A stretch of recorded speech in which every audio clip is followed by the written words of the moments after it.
YouTube channel exam तैयारी।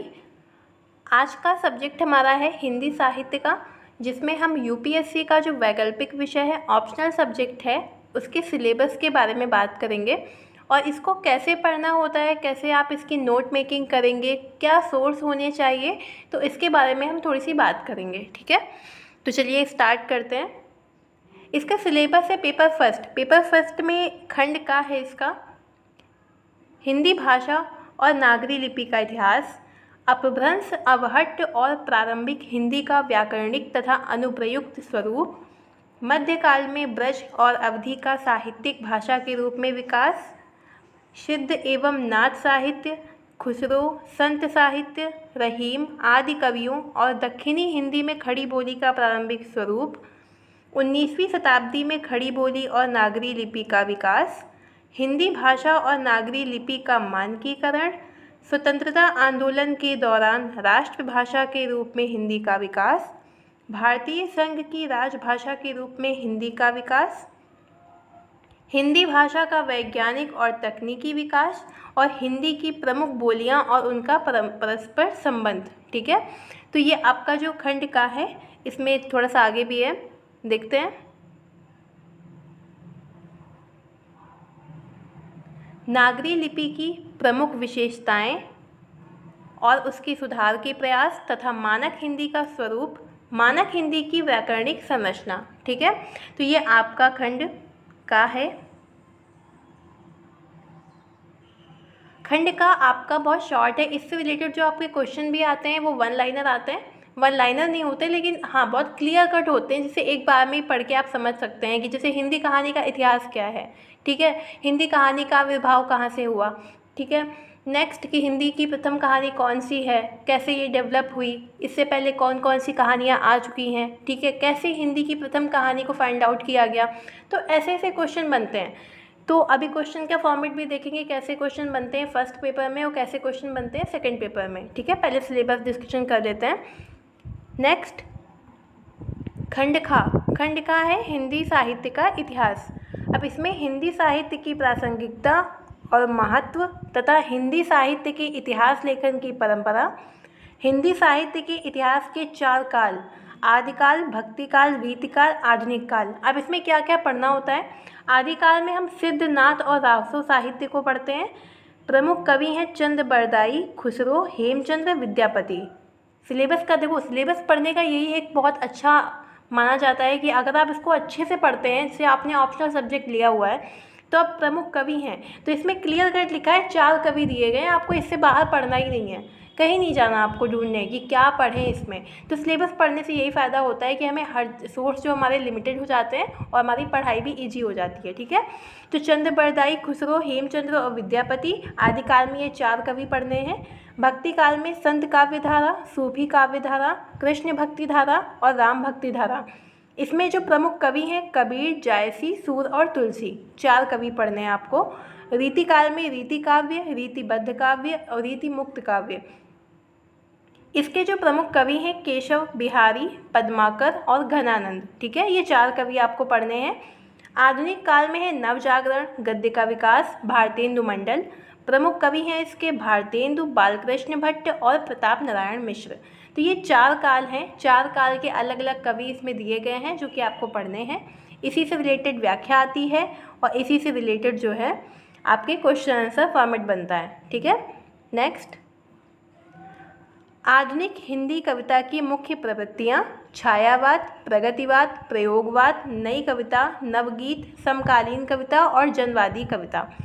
प्रमुख कवि हैं मैथिली शरण गुप्त, जयशंकर प्रसाद, सूर्यकांत त्रिपाठी निराला, महादेवी वर्मा, रामधारी सिंह दिनकर, सच्चिदानंद हीरानंद वात्स्यायन अज्ञेय, गजानन, माधव मुक्तिबोध, नागार्जुन। तो ये आपका जो सिलेबस है वो यहाँ पे खंड का यहाँ पे ख़त्म होता है। ठीक है, खंड का और खंड का पेपर फर्स्ट आपका कंप्लीट होता है यहाँ पे। नेक्स्ट देखते हैं पेपर 2 आलोचना। कथा साहित्य में उपन्यास और यथार्थवाद। खा है हिंदी उपन्यासों का उद्भव और विकास। प्रमुख उपन्यासकार प्रेमचंद्र, जैनेन्द्र, यशपाल, रेणु और भीष्म साहनी। हिंदी कहानी का उद्भव और विकास। प्रमुख कहानीकार प्रेमचंद, जयशंकर प्रसाद, सच्चिदानंद, हीरानंद वात्स्यायन अज्ञे, मोहन राकेश और कृष्णा सोबती। नाटक और रंगमंच में है हिंदी नाटक का उद्भव। प्रमुख नाटककार भारतेंदु जयशंकर प्रसाद, जगदीश चंद्र माथुर, रामकुमार वर्मा, मोहन राकेश और हिंदी रंगमंच का विकास। हिंदी आलोचना का उद्भव और विकास, सैद्धांतिक, व्यवहारिक, प्रगतिवादी, मनोविश्लेषणवादी आलोचना और नई समीक्षा। प्रमुख आलोचक हैं रामचंद्र शुक्ल, हजारी प्रसाद द्विवेदी, रामविलास शर्मा और नगेंद्र। हिंदी गद्य की अन्य विधाएं हैं ललित निबंध, रेखाचित्र, संस्मरण, यात्रा, वृत्तांत। ये आपका पेपर फर्स्ट का पूरा सिलेबस है, ठीक है। नेक्स्ट देखते हैं पेपर 2। इसमें आपका पद्य और गद्य साहित्य आता है। पद्य साहित्य में देखते हैं कबीर ग्रंथावली, इसके आरंभिक 100 पद पढ़ने हैं जो कि श्याम सुंदर दास जी द्वारा संकलित की गई है। सूरदास में भ्रमर गीत सार है और इसके आरंभिक 100 पद जो कि रामचंद्र शुक्ल जी द्वारा संकलित की गई है। तुलसीदास में रामचरितमानस का सुंदरकांड पढ़ना है, कवितावली का उत्तरकांड पढ़ना है, जयसी का पद्मावत पढ़ना है, सिंगल द्वीप खंड और नागमती वियोग खंड। अब ये बहुत बड़ी बड़ी किताबें हैं जिसमें से कुछ खंड दिए गए हैं तो वो हमें पढ़ने होते हैं, वही हमारे सिलेबस का पार्ट है। बिहारी में बिहारी रत्नाकर, इसके भी 100 दोहे जगन्नाथ दास रत्नाकर संकलन करता है। मैथिली शरण गुप्त की भारत भारती, जयशंकर प्रसाद की कामायनी, सूर्यकांत त्रिपाठी निराला की राग विराग, राम की शक्ति पूजा और कुकुरमुत्ता, रामविलास शर्मा है इसके संकलन करता। रामधारी सिंह दिनकर की कुरुक्षेत्र, अज्ञेय की आंगन के पार द्वार, असाध्य वीणा, मुक्तिबोध की ब्रह्म राक्षस और नागार्जुन की बादल को घिरते देखा है, अकाल और उसके बाद हरिजन गाथा। अब ये किताबों के नाम हैं आपको ये किताबें पढ़नी होती हैं। नेक्स्ट देखते हैं गद्य साहित्य में क्या है। भारतेंदु की भारत दुर्दशा, मोहन राकेश की आषाढ़ का एक दिन, रामचंद्र शुक्ल की चिंतामणि, कविता क्या है, श्रद्धा भक्ति, निबंध निलय डॉक्टर सत्येंद्र, बालकृष्ण भट्ट, प्रेमचंद, गुलाब राय, हजारी प्रसाद द्विवेदी, रामविलास शर्मा, अज्ञेय, कुबेरनाथ राय। प्रेमचंद की गोदान, प्रेमचंद की सर्वश्रेष्ठ कहानियाँ, संपादक अमृत राय, जयशंकर प्रसाद की स्कंदगुप्त, यशपाल की दिव्या, फणीश्वर नाथ रेणु मैला आंचल, मन्नू भंडारी महाभोज और राजेंद्र यादव की एक दुनिया समानांतर की सभी कहानियाँ। तो यहाँ हमारा सिलेबस होता है कंप्लीट, ठीक है। अब यहाँ सिलेबस कंप्लीट हो गया।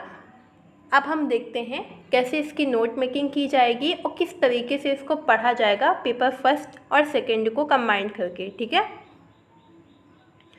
तो ये मेरे सैम्पल नोट्स हैं जो मैंने बनाए हैं। हिंदी कहानी का इतिहास, इससे रिलेटेड जो क्वेश्चन है आप देख सकते हैं कि कहानी और कथा में अंतर, इस पर टिप्पणी लिखनी है। स्टार दिया हुआ है, स्टार लगाए हुए हैं, जैसे कि मैंने क्लासेस वगैरह की थी तो उसमें बताया गया था कि आप स्टार लगा सकते हैं। तो स्टार लगाने से क्या होता है कि इसमें आपको समझ आता है कि कौन सा क्वेश्चन कितना रिलेवेंट है। लास्ट में जब आप इकट्ठा मेंस के टाइम जब आप ऑप्शन उठाते हैं तो उसमें ये चीज़ क्लियर हो जाती है कि कैसे आपको क्या क्या पढ़ना होता है, कैसे आपका प्रीवियस ईयर क्वेश्चन आए हैं। तो क्वेश्चन पहले देखने होते हैं, उसके बाद हमें टॉपिक उठाना होता है। तो यहाँ पे कहानी और कथा में अंतर, हिंदी की पहली कहानी क्या है, कहानी और उपन्यास में क्या अंतर है, हिंदी कहानी की विकास यात्रा पर संक्षिप्त निबंध लिखिए, प्रेमचंद पूर्व हिंदी कहानी, कहानीकार चंद्रधर शर्मा गुलेरी के बारे में, प्रेमचंद की प्रमुख कहानियों पर विचार करते हुए उनकी कहानी कला का मूल्यांकन करें। प्रेमचंद ने हिंदी कहानी की कर्मभूमि ही नहीं बदली, उसका कायाकल्प भी कर दिया, व्याख्या करें। जयशंकर प्रसाद की कहानी कला, हिंदी की प्रगतिवादी कहानियाँ, हिंदी की मनोवैज्ञानिक कहानियाँ, नई कहानी की प्रमुख विशेषताओं पर विचार करें और बताएं कि इसे नई कहानी क्यों कहते हैं। नेक्स्ट,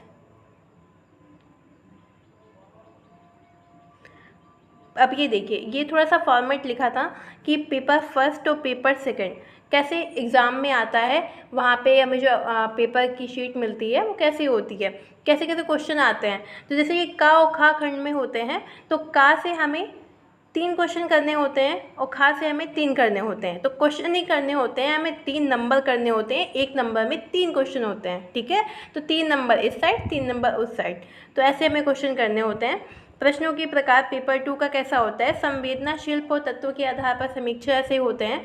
और पेपर फर्स्ट में जो क्वेश्चन आते हैं वो डायरेक्ट पूछे जाते हैं, इनडायरेक्टली नहीं पूछे जाते हैं। अब जैसे कि प्रेमचंद पूर्व हिंदी कहानी, एक टोकरी भर मिट्टी, उसने कहा था गुलेरी जी, 11 वर्ष का समय, रामचंद्र शुक्ल, दुलाई वाला। तो ये सारी कहानियाँ हैं जो कि यथार्थवादी चरित्र से मेल नहीं खाती। आदर्शवादी, यथार्थवादी, ये सब ऑप्शनल सब्जेक्ट का पार्ट है। जब आप उसे पढ़ेंगे तो वहाँ पे ये शब्द आएंगे आपके, ठीक है। प्रेमचंद्र प्रसाद युग, ये हमें डिवाइड करके पढ़ना होता है। अब जैसे ये उपन्यास है सेकंड पेपर में महाभोज किताब है। अभी हमने देखा है कि हमारे सेकंड पेपर में महाभोज किताब है मन्नू भंडारी की, ये हमारा उपन्यास है। अब इसमें देखिए कि जैसे पहली बार कब आया और इसमें कौन कौन से चरित्र हैं, क्योंकि जब व्याख्या लिखते हैं तो नाम आ जाते हैं बीच में, तो उससे हमें व्याख्या पहचानने में आसानी होती है, इसलिए हमें किताब पढ़नी होती है। और उपन्यास, ये सब नॉवेल्स, स्टोरी, ये सब पढ़ने में बहुत इंटरेस्टिंग लगता है, कभी बोरियत नहीं होती।